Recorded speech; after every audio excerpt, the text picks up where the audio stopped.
Well, bam. Well, what I want to say to you is peace, blessings, and love to everybody. You know, we have the Underground Railroad, which host is Cliff Bradley, and I'm going to host this show with Joe Ziegler for him. And we want to keep in mind about that there's a new TV show that's coming, and he and Mr. Glover and myself are going to be responsible for it on the south side of Chicago. But we're going to have a guest today. I'd like for him to introduce himself. Joe Ziegler. Well, hello. My name is Joseph C. Ziegler, Jr., and I am running for alderman in the 21st Ward in the city of Chicago.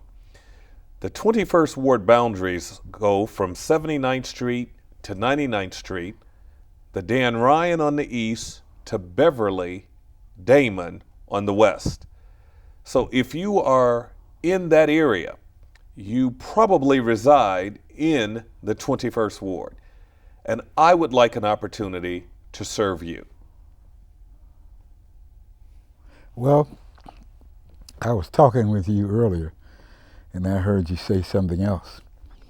You said that you need the people's help, and I just had to remind you of that, because you know you can't win elections without the help of the people. That is correct. You know, well, let's go get into some meat conversations real quickly. You know, there are some things that are happening in the city of Chicago that you want to deal with. One is in education. There are certain things that they don't teach anymore. That is absolutely correct, and I'm talking about in the elementary schools. They have taken now spelling out of the curriculum. We no longer teach our children how to spell.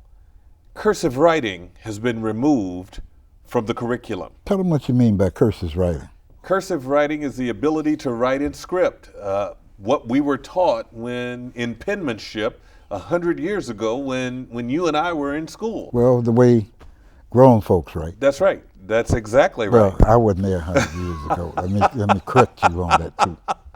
Well, you were definitely at 50 years ago, as was I. You know, the other thing that they no longer teach is they don't teach our children how to tell time. We've added an additional hour of instruction, but we've taken away so much, which as an alderman leads me to ask, are we teaching our children to be functional, or are we teaching them to be functional illiterates? And that becomes an issue. The other issue is I've taken a look at this new Common Core curriculum. And a basic math problem that I took a look at recently, it was 14 minus 6, and the student had to get to 10. So in order to get to 10, you had to take 14 minus 4, and the student had to understand that there was 2 left, and then subtract the 2 from the 10, which is a complicated method of teaching math. Well, you intend to look into that, is that correct? Oh, definitely. As an alderman, I do get to vote on budgets, and there are hearings held on those budgets of which, as an alderman, I get to ask questions about curriculum and line items within the budget, and that's something that I definitely want to ask. Especially in my ward, because my ward had 2 schools slated to be closed, of which 1 did close.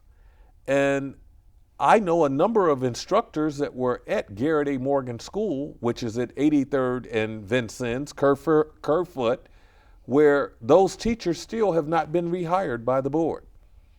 But I have another school where the children from Garrett A. Morgan now attend, that we have almost 50 students in the 3rd grade class. And that's an issue. But the incumbent is not engaged with principals enough to understand that we have 50 third graders in a class. How much instruction could actually be taking place with 50 third graders in a class?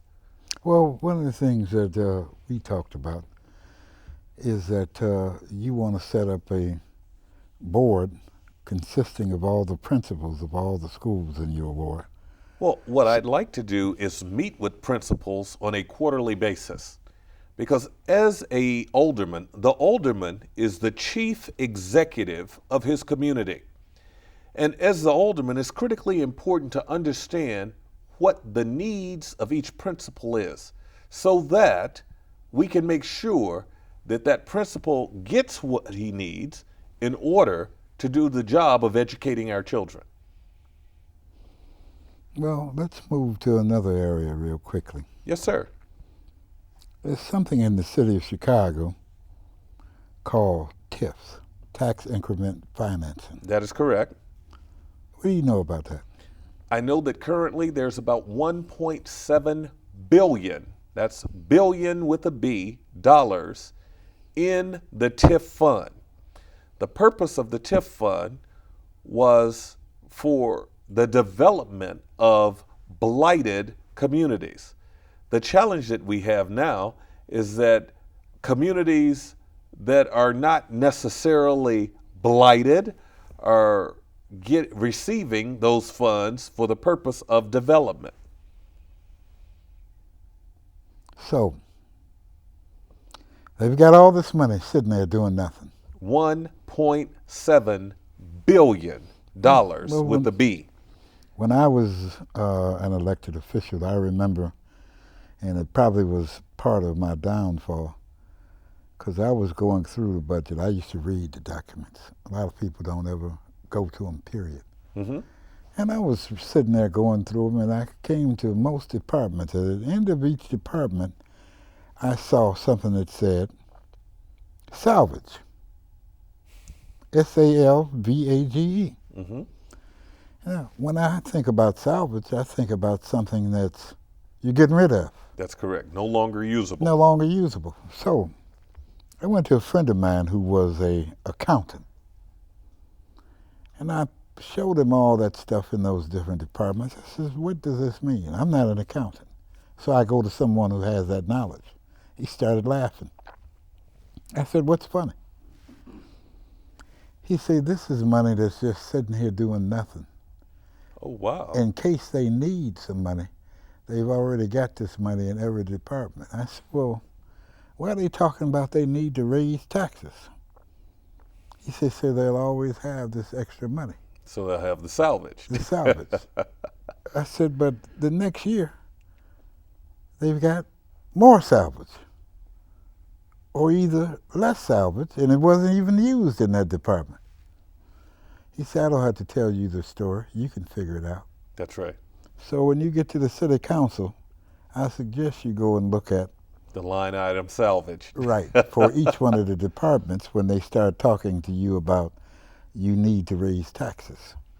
When I did that, I looked, and believe it or not, they were asking for a $35,000 property increase, and there was over $70 million in salvage. Wow. So I would suggest that you look at that. And it's sad that our representatives there, they don't have the faintest idea about any of that stuff. They're not accountants, first of all, Mm-hmm. and they don't have sense enough to find someone who is to explain that to them. That's correct, and that's why I talk about the components or the talents that you want in an elected official. And one of those things is educated enough to articulate and communicate the English language. Number two, an individual that has business savvy, the ability to take a look at line items and understand what those line items mean and where the money is hidden. Number three, an individual that's politically astute without necessarily being politically connected. The ability to work with politicians, as they would say in the Congress, across the aisle. Last but not least, they would want an individual that has a heart for the people. I have all of those talents, and that is why I want to serve the people of the 21st Ward. Well, most of the time I hear a person use the word heart, that means love. Amen. So what you're saying is that you have a love for the people of the 21st Ward. That is a true statement. As I began my business career, the status quo suggested that I move to Naperville or Orland Park or some other areas. And I elected to bring my business home, bring my business back to the community that I grew up in. And for 20 years, my business has been right there on the corner of 87th and Winchester in the city of Chicago. And I have not moved, and we have not only survived, but thrived in a down market. So becoming the alderman is nothing more than an extension of the services that I've already provided within the community. So, most people don't understand when you said earlier about TIFs. Yes. And they don't understand that TIFs were established in order to help to rehabilitate blighted areas. That means areas that had rocks and vacant lots. That is correct. All right, deteriorating properties. That is correct. And if you notice, they've been using TIFs for something totally different. That's all right. They, for example, I can tell you that down in Bridgeport, that whole stockyard area was rehabilitated with TIF funds. That is correct. And then you got areas over in what's called the 3rd Ward, all right, that nothing has been done in. You don't find nothing but blight everywhere you look. Or Inglewood. Or I'm getting to that. And then you can go to Inglewood and go up and down 63rd Street and other places, and you see nothing but blighted areas. All right? 50 years ago, 63rd and Halsted was a thriving metropolis. Yes. And then you go on the west side of Chicago, and you find on Madison Street nothing but blight going up and down Madison Street. That is what TIF money was for. That is correct. Was to build that up, and then it could create employment. All right? And I hope that you will do the right thing, which is if a person's going to build, they've got to include legitimate women businesses. Notice what I said. Legitimate women businesses, legitimate black businesses. I had a gentleman, he was mad with me forever because I went and looked at what he had done with the White Sox facility and found out he had been given a $30 million contract for concrete, a black man.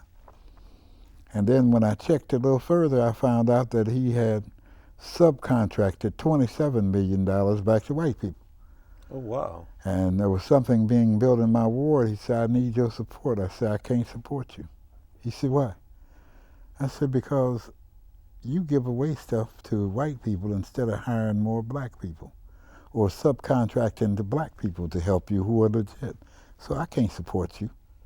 He was mad with me forever. You know, and that is an issue. And I want you to understand, even in my business, I am a minority business enterprise, an MBE, and the amount of paperwork that you must complete to prove that you're a minority business enterprise is laughable in a sense. We have, and I'm an insurance agent, financial planner by trade. We have a National African American Insurance Agents Association. By virtue of the fact that you're a member of an organization as such, you should not have to complete 500 pages of information to say that you're African American. Go to the National African American Insurance Association if you need an African American insurance broker. There's also a Hispanic insurance association. Go to the Hispanic Association if you need a Hispanic insurance broker. But to complete 500 pages is almost laughable because these organizations should have a degree of accountability and make sure that their members get the business. Well, one of the things that I can tell you, and it's one of the things that I learned. See, to do business in my ward, you had to sign a covenant agreement. Mm-hmm. And then you had to come to a community meeting. And you read this covenant to the people of what you're going to do, who you're going to hire, all right, what kind of, what percentage of blacks and women you're going to hire. And then the people in the meeting vote on it. Oh, wow. Okay. So That's you can't, novel. So you can't go and say, I was taking no money, all right? Even though they went and found one guy who said I never did anything for him. Mm-hmm. And you heard what I said? Yes. He believed I intended to and found me guilty. And one of my jurors, I had put her brother when I was a policeman in the penitentiary, which I'm getting ready to deal with. Oh, wow. Because she should have never been on my jury. Never. Because there was a conflict. And she lied. She perjured herself. Wow. So, you see, they know what they're doing. They put her on there intentionally. Mm-hmm. Because if I found out after all these years, they knew back then. They can find you if you go to Malaysia. So they knew about her brother and me. Mm-hmm. All right? So you see, once you do a covenant agreement, they can't touch you. Okay. Because everything is in writing. Now, I would suggest in dealing with business folks that you do that. That's good counsel. I would suggest that you do something else.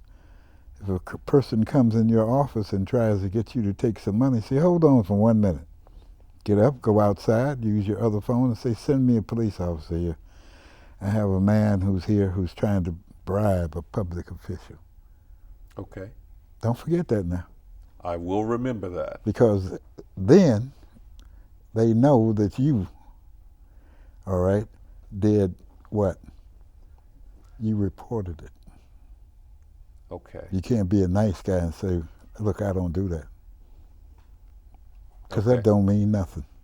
And everybody has a cell phone these days to make telephone calls. Right. You just go outside your office and call the police.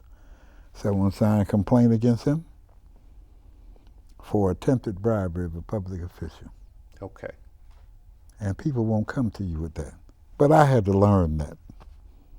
So I just advise you now so that you'll never get caught up in nothing like that, because I believe once you're elected, don't you think they're not going to try and hook you up in some mess if you're going to serve the people. If you do think that, you're crazy. Okay. Because they're going to send everybody to you. I had a lady who worked for the mayor, I can say it now after all these years, she came to a fundraiser of mine. She said, Alderman, they said they've thrown everything at you except the kitchen sink. She was with Daley. Oh, wow. And they cannot get you to bite. So they're going to have to just frame you. I said, would you testify to that? She said, no. I just want you to know. Wow. And I'll just tell you this much. She was a Muslim. And she was once married to Elijah Muhammad's grandson. And she wasn't willing to tell the truth. That's interesting. Well, that's why certain people I don't deal with. Well, let's see what else have we missed anything? Yes, we have. There's a disproportionate number of red light cameras in my ward as compared to some other wards. And one of the things that I'd like to see, we get, as an alderman, $1.3 million in menu money for the purpose of repairing streets and curbs and sidewalks and street lamps. But since I have a disproportionate number of red light and speed cameras in my ward, I'd like to see some of that money come back into the menu budget of the alderman for further infrastructure improvements. Now, I want you to understand, for those of you who are watching this telecast, I am not a proponent of red light or speed cameras. I want to be very clear. But if they are a necessary evil within our community, we should have some of that revenue come back to the ward where it's generated so that we can make additional infrastructure improvements. Because I want you to understand, based on the menu money, we cannot do but about 40 blocks in a ward per year with that money.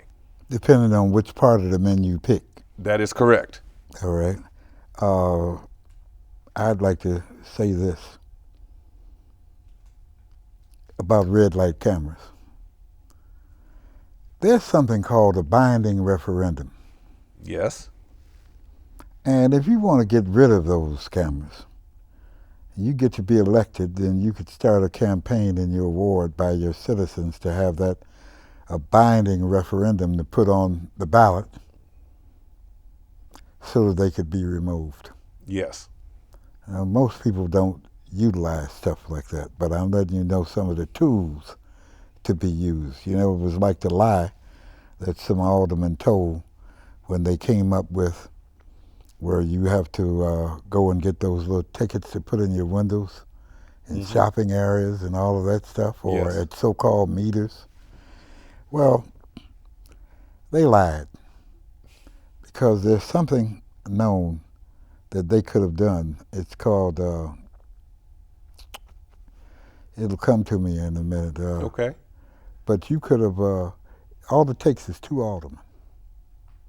And they could have used that. One to file the motion, the one To second. Yeah, and then they would have had an opportunity to go and read when they were talking about we didn't get a chance to read it.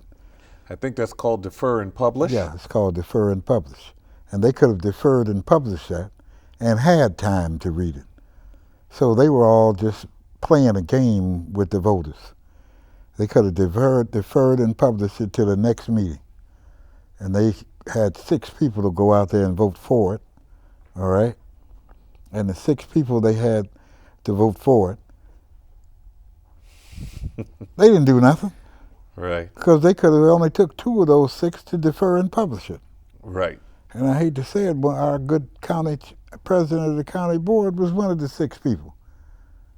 And she could have voted to her and someone else to defer and publish it, and then they could have dealt with that at the next meeting after they read it. Wow. Wow.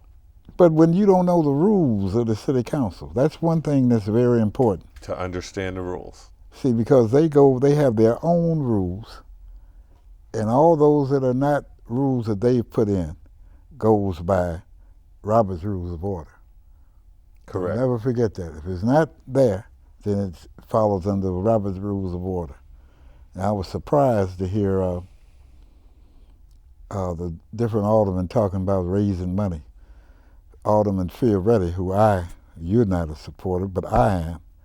I believe that he did the right thing when he said that he wanted to have a LaSalle Street tax, because I put that in 1995.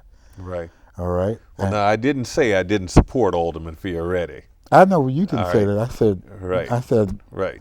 I'm not supporting. I didn't. Well, and just for the record, so that we're clear, I have been interviewing and I have talked with Alderman Fioretti.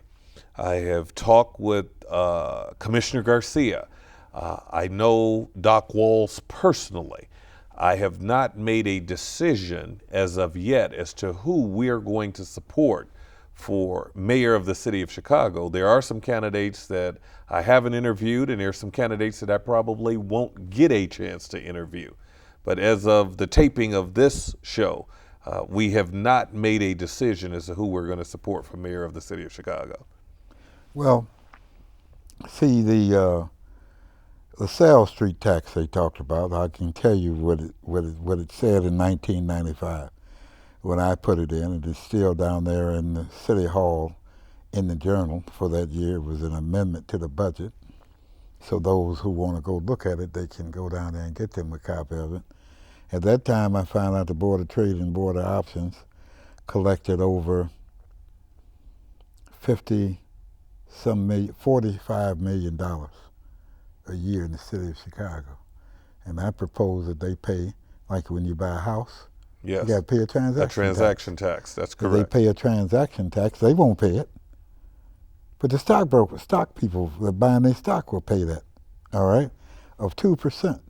So that's 2 cents. And they would have collected over $900 million back then, all right? Mm-hmm. $900 million in 1994. Wow. And the city had a $600 million deficit, so that would have meant they would have ended up With a surplus. With a surplus, all right? And I suggested that that money could be used for training centers, all right, for job employment, for computer training, all of that stuff. And Alderman LeVar, he voted, quote unquote, to do what? He said that in the committee, he said, Your Honor, we would like to table this.